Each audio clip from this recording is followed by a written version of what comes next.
My name is Ven, and I have spent the last 17 cycles of my life studying linguistic patterns across 43 different species. I hold 3 doctoral equivalents in xenolinguistics, cryptography, and computational semiotics. My papers have been cited in over 2,000 academic journals. I have decoded messages from civilizations so ancient that their stars have long since died. So when I tell you that the code we found was absolutely, categorically, impossibly unbreakable, you should understand that I am not exaggerating. And when I tell you what the human did to crack it in less than 4 minutes, you will understand why I now question every single academic achievement I have ever earned. But let me start at the beginning, because this story deserves proper context. And also because I am still processing the sheer audacity of what happened, and talking through it helps. The Valorian Research Station orbits a dead planet called Zereth 9. The planet itself is unremarkable, gray, dusty, covered in ruins that suggest someone important once lived there and then very suddenly did not. Standard archaeological site, the kind of place that makes you wonder what terrible decisions led to an entire civilization just vanishing. We were not supposed to find anything significant. This was a routine survey mission: scan the ruins, catalog whatever artifacts remained, file a report, move on to the next dead rock. Simple, boring, safe. Then Cross, our geological specialist, discovered the vault. It was buried 300 meters beneath what used to be some kind of ceremonial complex. The vault itself was roughly the size of a small shuttle, constructed from a metallic alloy we could not identify, and covered in symbols that made my translation software crash every time I pointed it at them. "This is incredible," Cross had said, his 4 eyes wide with excitement. He is a Belthorian, which means he looks vaguely like someone crossed a bear with an octopus and then gave the result a really expensive education. The energy readings suggest whatever is inside has been powered continuously for at least 10,000 years. 10,000 years. That is older than most of our current spacefaring civilizations. Mira, our team leader and a Soltari, who takes security protocols more seriously than most people take breathing, immediately established a perimeter. "Nobody touches anything until we know what we are dealing with," she said, her voice carrying that particular tone that suggested anyone who disobeyed would be ejected from the nearest airlock. We spent 3 days analyzing the vault before we even attempted to access it. Every scan we ran came back with the same frustrating result. The vault was sealed by a locking mechanism that operated on principles we only partially understood, and the symbols covering its surface appeared to be some form of code. That is where I came in. I spent the next week studying those symbols.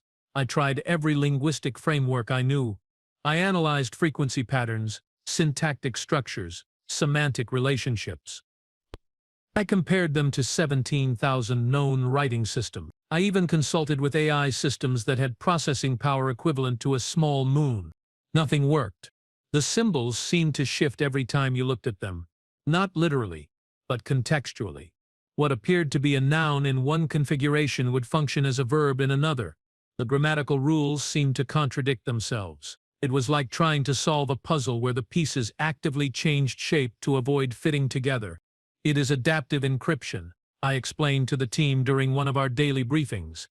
"The code is designed to analyze any attempt to decode it, and then modify its structure to resist that specific approach.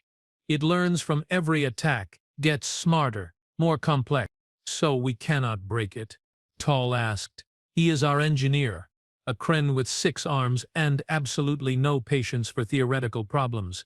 He prefers things he can hit with tools until they work properly.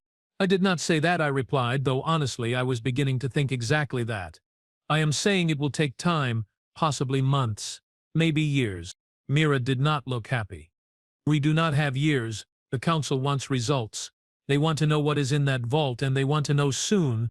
I understood her frustration, but what could I do? You cannot rush linguistic analysis. Code breaking is an art as much as a science. It requires patience, intuition, and time. Then the human arrived. His name was Marcus Webb, and he was absolutely not supposed to be there. The Galactic Council has rules about human involvement in archaeological surveys, strict rules. Humans have a reputation. They tend to approach problems with what the official documentation politely calls unorthodox methodology and what everyone else calls doing incredibly dangerous things that somehow work anyway.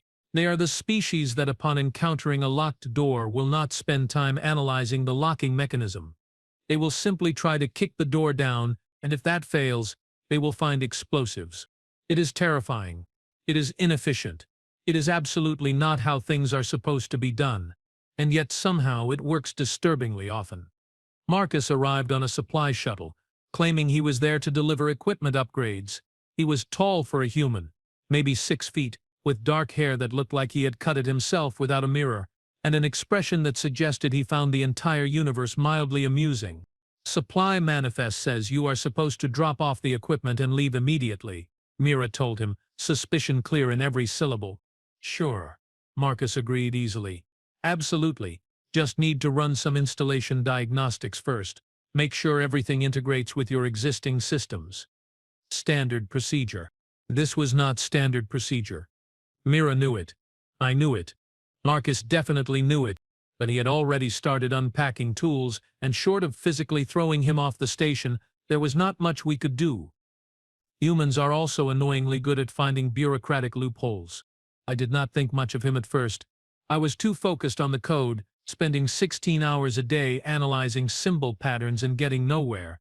The vault mocked me. I could feel it mocking me. If consciousness could emanate from ancient alien technology, this particular technology was definitely laughing. 3 days after Marcus arrived, I was in the main analysis lab, staring at my screens with eyes that felt like someone had replaced them with sandpaper. I had just completed my 472nd attempt at cracking the code. It had failed, like all the others. You look like you are having fun, a voice said behind me. I turned to find Marcus leaning against the doorframe, holding a cup of something that smelled strongly of burnt plant matter. Human coffee. They drink it to stay awake, which tells you something about their priorities. I am attempting to decode an adaptive encryption system created by a civilization that mastered linguistic manipulation 10,000 years ago, I said tiredly. Fun is not the word I would use. Mind if I take a look, he asked, walking over before I could answer. I should have said no. I should have explained that this was highly sensitive research, and that humans were not authorized to access alien archaeological data without proper clearance. I should have followed about 17 different protocols. Instead, I gestured at the screens and said, "Be my guest. Maybe fresh eyes will see something I missed." What I really meant was that I was exhausted and frustrated, and if this human wanted to waste his time staring at an impossible puzzle, he was welcome to it. Marcus studied the symbols for maybe 30 seconds. Then he asked, "What are these weird connector things at the bottom?" "Connector things?" I repeated, confused. He pointed at a series of small indentations along the lower edge of the vault door. "These? They look like ports." "Those are structural elements," I said automatically, "part of the vault's physical construction. They are not relevant to the linguistic analysis." "Uh-huh," Marcus said, in a tone that suggested he disagreed but was too polite to say so directly. "And I see the vault itself." Against my better judgment, I took him down to the excavation site. The vault sat in the middle of the chamber we had cleared, illuminated by portable lights that made the strange metal gleam in unsettling ways. The symbols covering its surface seemed to pulse slightly, though our instruments insisted this was just an optical illusion caused by their reflective properties. Marcus walked around the vault slowly, running his hands along the surface. "How have you been trying to decode it?" he asked. "Every method available," I said. "Frequency analysis, pattern recognition, machine learning algorithms, comparative linguistics, semantic mapping, syntactic reconstruction." "Right," Marcus interrupted. "But have you tried plugging it in?" I blinked all 3 of my eyes at him. "I am sorry. What?" "Plugging it in," he repeated, pointing at those same indentations he had noticed earlier. "These are definitely power ports. See the contact points? The metal alloy. This is designed to interface with an external power source. That is impossible," I said automatically. "The energy readings show the vault has been self-powered for 10,000 years. "Sure," Marcus agreed. "But look at the degradation patterns on these ports. They have been used recently in geological terms, maybe a few thousand years ago.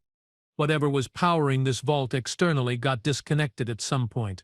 I stared at the ports, then at Marcus, then back at the ports. "You are suggesting," I said slowly, that this unbreakable code is not actually a code at all. You are suggesting it is an error message. Marcus shrugged. I mean, I cannot read it. But yeah, that is what it looks like to me. You ever see a computer display gibberish because it is not getting enough power? Same principle. That is the most ridiculous thing I have ever heard, I said. And then I spent the next hour analyzing those ports with every scanning tool we had, and discovered that Marcus was absolutely right. The ports were designed to connect to an external power system. The vault's internal power was never meant to run the locking mechanism. It was only supposed to maintain the basic systems, keep whatever was inside preserved. When the external power had been disconnected, thousands of years ago, the locking mechanism had defaulted to an error state, and that error state manifested as an adaptive code that appeared unbreakable because it was literally just corrupted nonsense. We were not looking at sophisticated encryption. We were looking at the galactic equivalent of a screen that says no signal, please check connection. I had spent weeks analyzing gibberish. So, Marcus said cheerfully, watching me process this revelation, you want to try plugging it in, or should I grab some cables? Tull, who had been listening to this entire exchange with growing amusement, burst out laughing. It is a disturbing sound when a criminal laughs. They have too many teeth. I will get the power converter, he said, still chuckling. This I have to see. Wait, I said, my mind still trying to catch up with what was happening. We cannot just plug an ancient alien vault into our power grid. There could be security protocols, defense systems. We have no idea what might activate. That is true, Mira said, appearing from wherever she had been monitoring this situation, which is why we are going to do this carefully and methodically. I'll prepare the power connection. Then, monitor all systems. Marcus, yeah? The human asked. If this goes wrong and we all die, I am haunting you specifically. Marcus grinned. Fair enough. It took Tull about 2 hours to rig a proper connection. He is good at his job even if he does prefer hitting things. The power converter had to be configured to match the ancient voltage specifications, which required some creative engineering. Marcus helped, which surprised me. Humans have a reputation for smashing things, not carefully calibrating delicate equipment, but he seemed to know what he was doing, matching impedance values and checking current flows with practiced ease. Did you study engineering? I asked him at one point. Nah, he said, adjusting a connection. Just grew up fixing broken stuff. You learn after a while. There is something deeply unsettling about humans describing complex technical knowledge as just fixing broken stuff. But I decided not to pursue the topic. When everything was ready, we all stepped back to a safe distance. Mira had insisted on safety protocols, full environmental suits, emergency containment fields ready, medical team on standby. Tully, she said, activate the connection on my mark. 3, 2, 1, mark. Tull pressed the activation switch. For a moment, nothing happened. The vault sat there, silent and unchanged. I felt a strange mixture of disappointment and relief. Maybe Marcus had been wrong. Maybe this was not about power after all. Maybe I was not a complete idiot who had wasted weeks analyzing an error message. Then the symbols started to change. It was subtle at first. A slight shimmer, like heat distortion. Then the chaotic shifting patterns began to resolve themselves, simplify, organize. It is working, I breathed, watching the transformation. The code is stabilizing. Not a code, Marcus reminded me helpfully. Error message. Thank you. I am aware, I said through clenched teeth. The process took about 5 minutes. When it finished, the vault's surface displayed a clear, readable message in a language we recognized. Ancient Valorian, the same language used throughout the ruins on this planet. The message was simple, almost insultingly simple. Warning, external power required for operation. Please connect power source and enter authorization code. Oh, you have got to be kidding me, I said flatly. Below the warning was a simple numeric keypad. The kind of interface you might find on a basic security door. Nothing adaptive, nothing sophisticated. Just a straightforward lock waiting for a straightforward code. So, Marcus said into the silence that followed, anyone know the authorization code? This cannot be happening, I muttered, staring at the keypad. I have 3 doctoral degrees. I have decoded messages from 43 different species. I cannot have spent weeks being outsmarted by a disconnected power cable. If it helps, Marcus offered, you were not being outsmarted. You just did not check if it was plugged in first. That does not help, I informed him. Mira stepped forward, studying the keypad. Can we bypass this, override it somehow? Maybe, Tull said doubtfully, but it would take time and we might damage whatever is inside.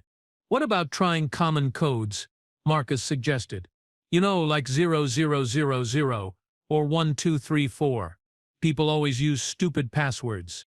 This is an ancient alien vault containing potentially priceless artifacts or information, I said with as much dignity as I could muster. I seriously doubt the builders used 1234 as their security code. Right, Marcus agreed, but you said this civilization vanished suddenly. Maybe they did not have time for complicated security. Maybe they were in a hurry. It was a stupid suggestion. Absolutely ridiculous. The kind of simplistic thinking that ignores thousands of years of cultural complexity and technological sophistication. I tried 0000 anyway. The vault remained locked. I tried 1234. Still locked. Try the date, Marcus suggested. When did this civilization exist? The ruins are approximately 11,400 years old, I said, but we do not know their calendar system, and even if we did, we do not know which date would be relevant. Birth date of their leader, Marcus offered.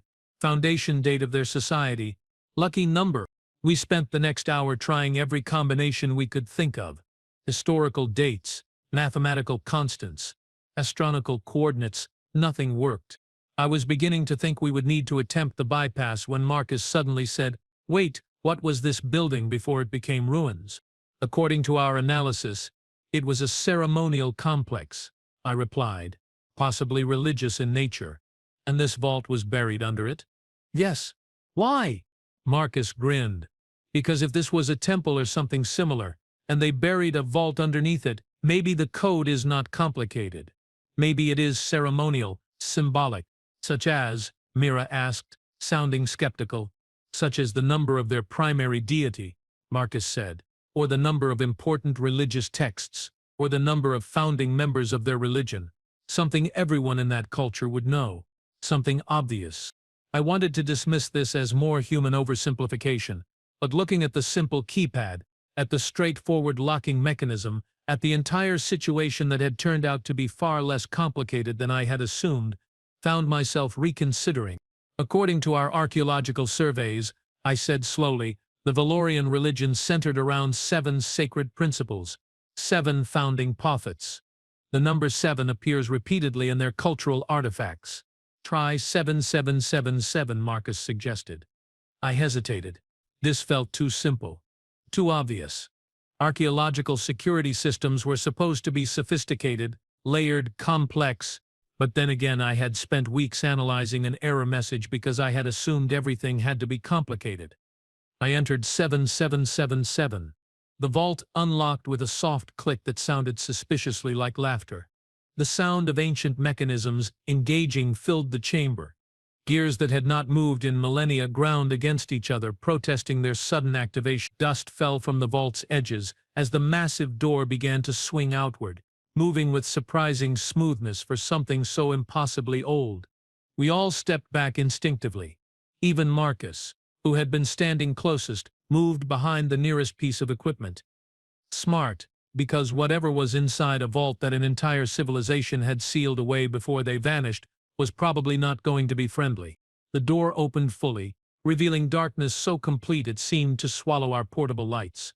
Not just absence of light, active darkness, the kind that makes you wonder if darkness itself has weight and substance. Well, Marcus said into the silence. That is ominous. Agreed, Mira said, already signaling the security team. Nobody enters until we scan the interior. Then analysis. I directed every sensor we had at the open vault. The readings came back strange. Not dangerous. Exactly. Just strange. No harmful radiation, I reported. No biological contaminants. No obvious defense systems. But there is something in there. Something generating a low-level energy field. What kind of energy field? Tal asked, his 6 arms already reaching for tools. I have no idea. I admitted, It is not matching any known signature. It is almost like the field is designed to absorb sensor readings rather than reflect them. So we are blind, Mira said flatly. Not completely. I can tell there is something approximately 2 meters inside the entrance, roughly cubical, about 1 meter on each side. Beyond that, the readings get too distorted to interpret. Marcus peered at the darkness, then at our sensor equipment, then back at the darkness. You know what would help, he said. A flashlight. I stared at him. We have been using high-intensity portable illumination units. They are not penetrating the darkness. Yeah, but have you tried just walking in there with a regular flashlight? Marcus asked. Sometimes the fancy stuff does not work because it is too fancy. Like how you could not decode the vault because you were trying too hard.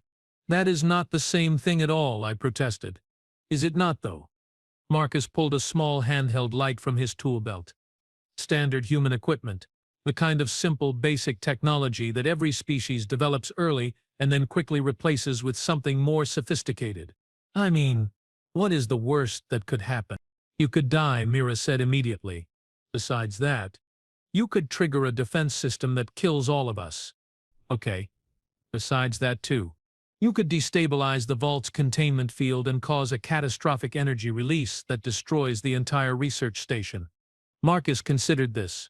That would be bad, he agreed, but probably unlikely. This thing has been sitting here for thousands of years without exploding. I think it probably wants to be opened. You think an ancient alien vault has once? I asked incredulously. Sure. Well, not the vault itself, but whoever built it. They did not go through all this trouble just to blow people up. They sealed something here. Something important. Something they wanted preserved. Marcus looked at the open doorway. Something they wanted someone to find eventually. That is an enormous assumption based on absolutely no evidence, I pointed out. Yeah, Marcus agreed cheerfully. But I am usually right about this stuff. Human intuition. We are good at guessing.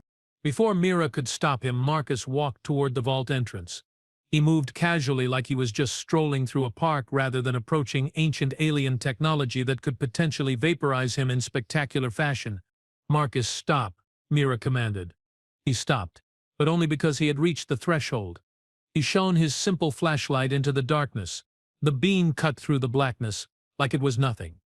Like the darkness had just been waiting for someone to use properly basic technology instead of overcomplicating things. Marcus said. Would you look at that? We all crowded forward to see what his flashlight revealed. The interior of the vault was smaller than I had expected. Maybe 5 meters deep. The walls were covered in more of those symbols, but these were different. Not chaotic, not adaptive, just information. Instructions, possibly. And in the center of the space, exactly where my sensors had detected something, sat a cube.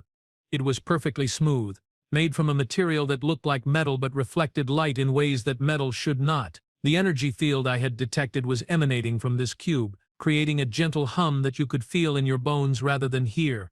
What is it? Tal asked, his voice hushed. Storage device, I said, studying the symbols on the walls. According to these instructions, it is a data archive. The collected knowledge of the Valorian civilization. All of it? Mira asked sharply. All of it, I confirmed, my translation software finally having something it could actually work with. History, science, culture, art, philosophy. Everything they knew. Everything they... Why would they seal it away? Tal wondered. I kept reading, translating as quickly as I could. Because they knew they were dying. The planet was becoming uninhabitable. Environmental collapse. They could not stop it, could not escape it. So they preserved what they could, left it here for someone else to find. The weight of that settled over all of us. This was not treasure. This was a tombstone.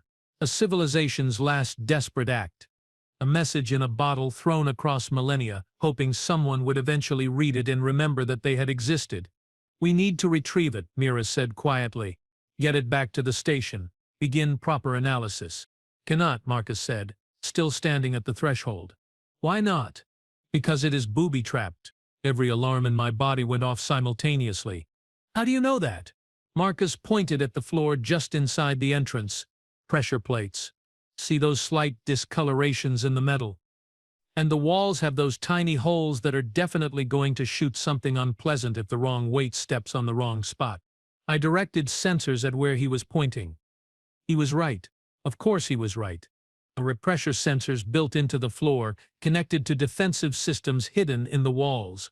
I had been so focused on the cube itself that I had not noticed the security measures protecting it. The civilization really did not want grave robbers, Toll observed. Can we bypass it? Mira asked. Maybe, Marcus said slowly. But it would be tricky. The trigger points are configured in a pattern. You would need to step in exactly the right sequence. Like a combination lock, but with your feet. Can you determine the correct sequence? I asked. Marcus studied the floor for a long moment. Probably not. There are too many variables. But I bet whoever built this left instructions somewhere. They did everything else right. Why make the final step impossible? He was right again. I hated how often he was right. I returned to studying the wall symbols, looking for anything that might indicate the safe path through the vault. Here, I said, finding a section near the entrance. It is a diagram, shows the floor pattern. The safe squares are marked with that same 7-pointed star symbol from their religious iconography. Perfect, Marcus said. So we just need to step on the stars. The stars that are barely visible under 10,000 years of dust and corrosion, Mira pointed out. Details, Marcus said dismissively. He pulled out a piece of chalk from somewhere in his tool belt. Humans carry the strangest things. I will mark the path. With chalk, I said flatly. With chalk, he confirmed. Low-tech, reliable. Will not trigger any sensors because it is just marking the floor, not actually touching anything important. He was already leaning into the vault, comparing the diagram to the actual floor, marking spots with quick, confident strokes. When he finished, there was a clear path of white chalk marks leading to the cube. There, he said, standing back. That should work. Should, Mira repeated. I mean, I am pretty confident, like 90% confident. 90%. Maybe 85. Definitely above 70. You are not going in there, Mira said firmly. Someone has to, Marcus pointed out, and I already figured out the path. Then you can explain it to one of our security personnel who are actually trained for dangerous retrieval operations. Marcus looked at the security team, then at the vault, then at the cube. With respect, boss, your security team are trained for modern threats. Terrorists, pirates, hostile aliens with weapons. They are not trained for ancient alien death traps. That is more of an Indiana Jones situation. A what situation? Mira asked. Never mind. Human reference. Point is, I have experience with this kind of thing. You have experience retrieving ancient alien artifacts from trapped vaults? I asked skeptically. Well, no, Marcus admitted. But I have played a lot of video games, and this is basically exactly like every temple level ever designed. You follow the marked path. You do not step on the unmarked tiles. You grab the treasure. You get out before the ceiling collapses. The ceiling is not going to collapse, I said. We all looked up at the ceiling simultaneously. It looked disturbingly unstable now that someone had mentioned it. Okay, Mira said after a long moment. Here is what we are going to do. Marcus, you are going to explain your planned route to me in excruciating detail. Then I am going to send a remote drone in to test the path. If the drone makes it to the cube and back without triggering anything, then and only then will we consider sending a person. It was a good plan, sensible, safe. Exactly the kind of careful approach that protocols demanded. So naturally the universe decided to ignore it completely. The lights in the chamber flickered. Once, twice, then went out entirely, leaving us in darkness broken only by Marcus's flashlight and our suit lights. What just happened? Mira demanded. Power fluctuation. Paul reported, checking his diagnostic equipment. The external connection we established. It is drawing more energy than we anticipated. Overloading the grid. Disconnect it, Mira ordered. Cannot.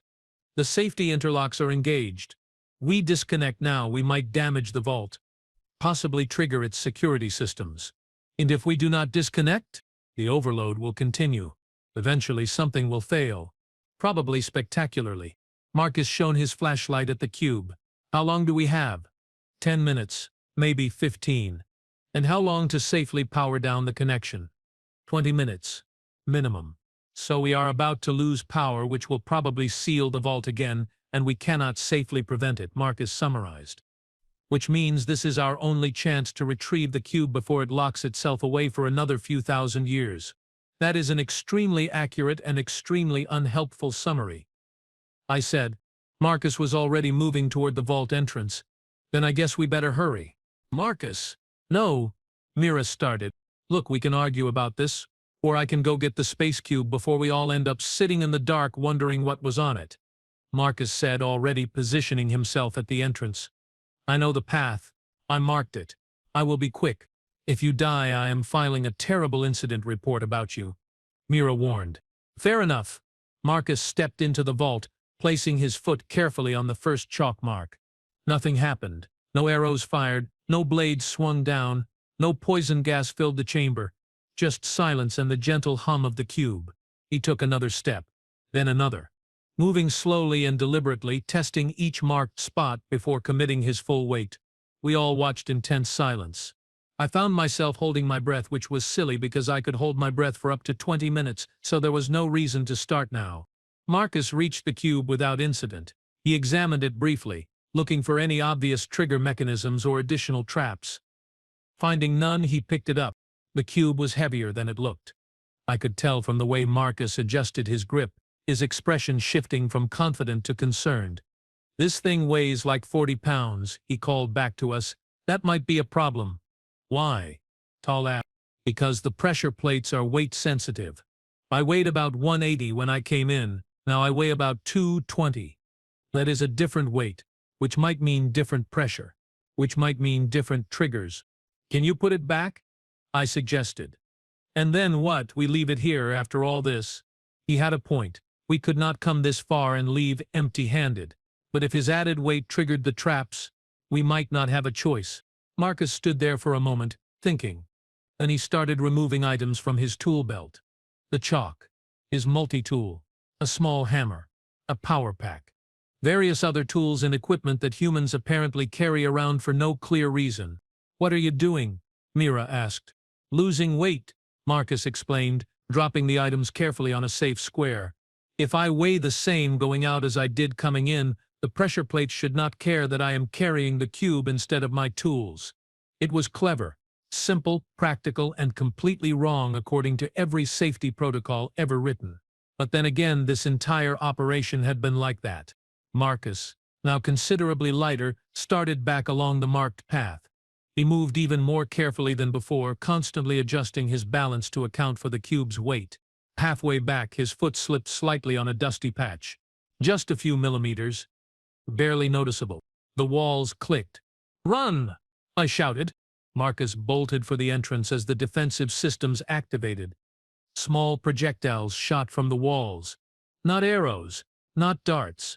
Something worse. They looked like metallic seeds, but when they hit the floor, they exploded on impact, releasing bursts of energy that left scorch marks on the ancient metal.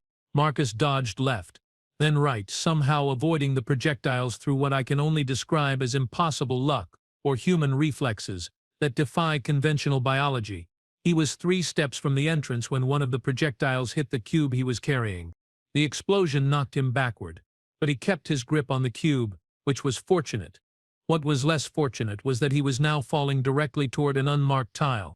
Without thinking, I rushed forward and grabbed his arm, pulling him toward the entrance with all the strength my species possesses, which admittedly is not much compared to humans, but apparently was enough to alter his trajectory by just enough that he landed on the threshold instead of the trapped floor. We both tumbled out of the vault in a tangle of limbs and ancient alien artifacts. Behind us, the defensive systems continued firing for a few more seconds, then stopped. The vault's door began to swing closed with a deep, grinding sound. The power connection, Tull shouted. It is failing. The vault door sealed shut with a final, definitive boom. The symbols on its surface immediately began to shift and scramble, returning to that chaotic, adaptive pattern I had wasted weeks analyzing. The power to the vault cut completely a moment later. The connection sparked once, then went dark. Whatever energy had been sustaining the locking mechanism was now gone. We all lay there, for a moment breathing hard. Well, those of us who breathe. Tola does not really breathe in the traditional sense, but he was making wheezing noises anyway, which I appreciated. "Is everyone alive?" Mira asked. We all confirmed we were in fact alive. Battered, dusty, possibly traumatized. But alive. Marcus sat up, still clutching the cube. "I got it," he said, grinning. "We got it. You nearly died," I pointed out. "But I did not. And now we have thousands of years of alien knowledge. That is a..." I wanted to argue, to point out all the safety violations, the reckless behavior, the complete disregard for proper protocols. But looking at the cube, at the sealed vault behind us, at the data archive we had actually managed to retrieve, I found myself unable to muster much genuine anger. "You are completely insane," I told him. "Probably," he agreed, "but I am effective." We brought the cube back to the main research station and spent the next several days analyzing its contents. The data storage technology was far beyond anything we currently used. It took our best engineers, including Tal and Marcus, working together to develop an interface that could safely extract the information. When we finally accessed the archive, it was everything the wall inscriptions had promised and more: the complete history of the Valorian civilization, their scientific discoveries, their art, their philosophy, their triumphs and their failures. The story of their end was particularly sobering. They had known for generations that their planet was dying. They had tried everything to save it: geoengineering projects, atmospheric processors, even attempts to move their entire population off-world. Nothing worked. In the end, they had simply run out of time. So they had done the only thing they could. They had preserved their knowledge, sealed it away, and hoped that someday someone would find it and learn from their mistakes. They wanted to be remembered, Marcus said quietly as we reviewed the final entries in the archive. We were in the main analysis lab, just the two of us. Everyone else had gone to rest after days of intensive work. "More than that," I said, "they wanted their civilization to mean something, to have value even in death." Heavy stuff. Indeed. Marcus looked at me. "So, about that whole unbreakable code thing." I know. It was just a power cable. You do not need to rub it in." "Actually, I was going to say that you were not wrong." "Not exactly." I blinked at him. "What do you mean?" "The code was unbreakable. Using the methods you were trying, you approached it like a language puzzle, because that is what you are good at, that is your expertise. And if it had actually been a language puzzle, you would have solved it. But it was not a language puzzle." "No, but you did not know that. You made a reasonable assumption based on your knowledge and experience. That is not wrong. That is just how expertise works sometimes. You know so much about a subject that when something does not fit your models, you assume the thing is more complex, not simpler. That is a very generous interpretation." "Or," Marcus said, "it is just true. You did not fail at decoding the message. You just needed someone who did not know enough to realize it was supposed to be impossible. Sometimes ignorance is useful. I considered this. You are saying that by knowing less than me, you were able to see things I could not." "Pretty much, yeah. Also, I fix broken stuff for a living. Or did before I got this delivery job. So when I see something that is not working right, my first instinct is not to assume it is complicated. My first instinct is to ask if it is plugged in." "That is surprisingly profound." "Do not tell anyone. I have a reputation to maintain." We sat in comfortable silence for a while, watching the data from the archive scroll across our screens. Thousands of years of knowledge, an entire civilization's legacy. All because someone had thought to check the power connection. "Hey then," Marcus said eventually, "can I ask you something?" "Of course. When I slipped in the vault and you grabbed me, that was dangerous. You could have been hit by those projectiles. Why did you do it?" "I thought about this carefully. Because you had just risked your life to retrieve something important. It seemed unfair to let you die because of bad luck after being so clever. Also because despite everything, you are a colleague, and colleagues help each other." Marcus smiled. "Even human colleagues who do not follow protocols. Especially those. Someone needs to keep you alive." "Fair point." The analysis of the Valorian archive took months. The data was extensive, complex, and often required multiple specialists to properly interpret, but it was worth it. We learned so much about their culture, their technology, their understanding of the universe. We also learned their mistakes. The warning signs they had ignored, the decisions they had made that seemed reasonable at the time but had consequences they had not anticipated. Their story became a case study in how civilizations fail and, perhaps more importantly, how they might avoid failure. The council was impressed. Mira got a commendation. I got several new research grants. Toll got a promotion. Even Marcus, who was supposed to have just delivered equipment and left, was officially recognized for his contributions. He turned down a permanent position with the research team, though, said he preferred moving around, seeing new places, finding new problems to solve. But I will visit, he promised, as he prepared to leave the station. Next time you find an unbreakable code, give me a call. I will bring my power cables. It was one time, I protested. Sure, but it was a really good one time. I watched his shuttle depart, feeling oddly melancholic. The station seemed quieter without him around, asking his simple questions and solving impossible problems. 3 weeks later, I received a message from Mira. She was assembling a team for another archaeological survey. Different planet, different civilization. But according to preliminary scans, there was another sealed vault. Interested? Her message asked. I thought about unbreakable codes and power cables and humans who did not know when things were supposed to be impossible. Only if we can bring Marcus, I replied. Already sent him an invitation, Mira wrote back. He says he will bring his flashlight.